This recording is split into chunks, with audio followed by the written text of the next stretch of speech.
Se ele não tivesse morto e tivesse ascendido ao céu sem passar pela morte humana, ficou faltando o sacrifício pelo pecado. Tá. As duas coisas andam juntas, não podem ser separadas, não pode.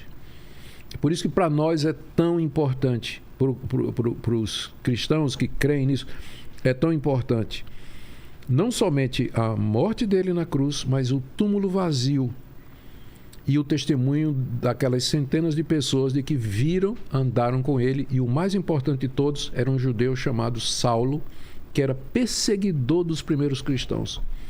E alguma coisa aconteceu que ele... virou a chave. Virou. E ele disse que foi no caminho de uma cidade chamada Damasco. Tive até recentemente lá, numa viagem a Israel, sim. Ele virou, ele estava indo a Damasco matar alguns cristãos ou prender, já que ele tinha ordem do Sinédrio para fazer isso, que é a maior autoridade dos judeus. E ele disse que no meio do caminho uma luz brilhou e a voz do céu perguntou: por que você está me perseguindo? Ele diz isso 3 vezes, ele narra isso nas cartas que ele escreveu. Eu não tenho por que duvidar. Primeiro, ele era judeu é monoteísta.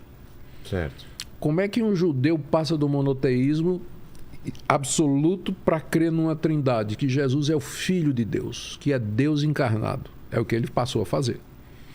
Então é preciso ter uma revolução muito grande, né, nisso aí. Ele era fariseu, acostumado a guardar a lei de Moisés. O que é fariseu?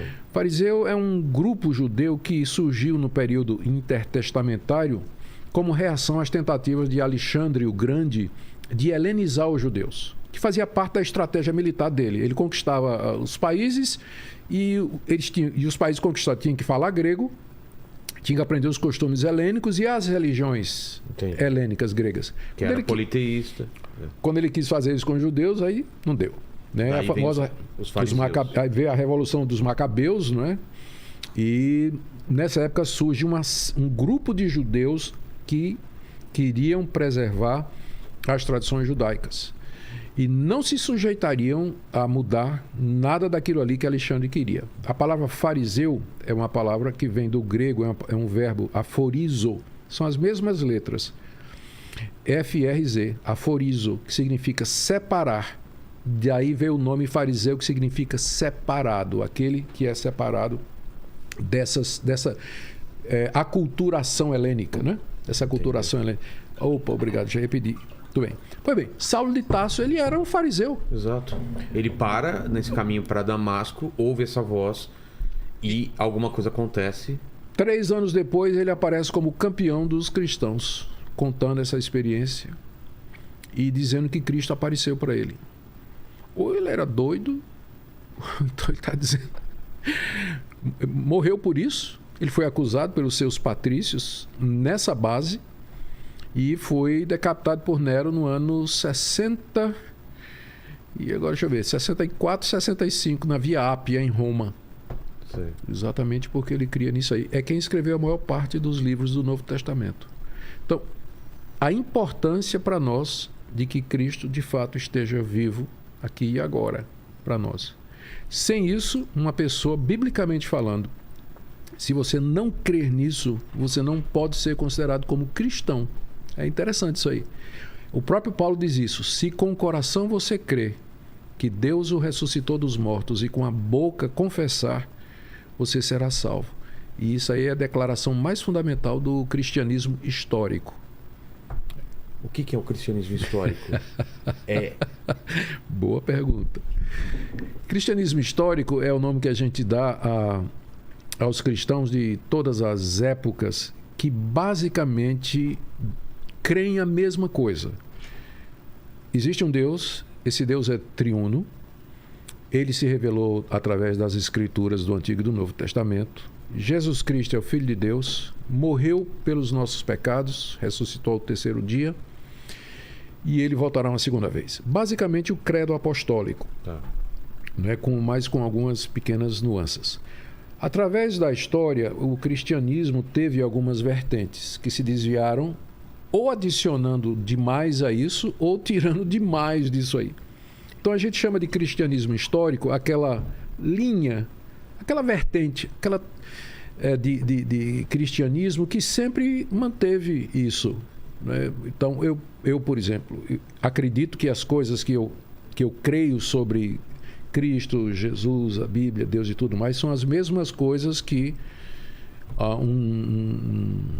um judeu que tinha se tornado cristão no século I. Não creio que há muita diferença. Pelo menos é minha pretensão. Não sei se é muita, mas é minha expectativa. Tá certo?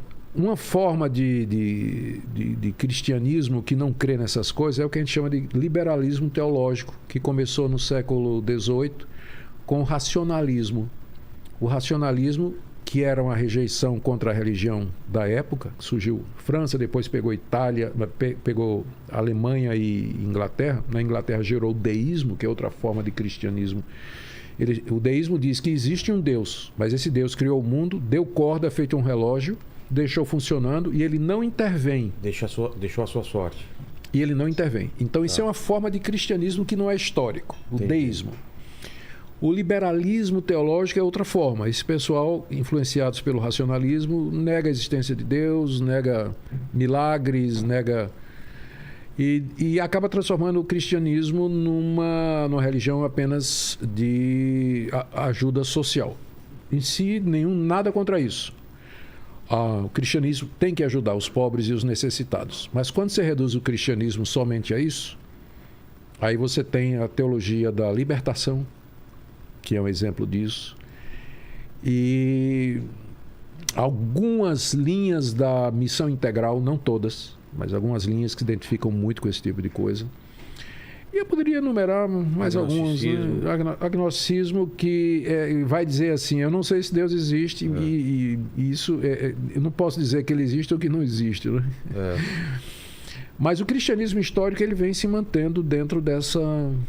Eu tento me enquadrar nessa categoria. Pessoal, esse foi mais um vídeo do nosso canal. Se você gostou, curta, compartilha, se inscreva no canal para nos ajudar, tá bom? Um abraço, até o próximo vídeo. Fui!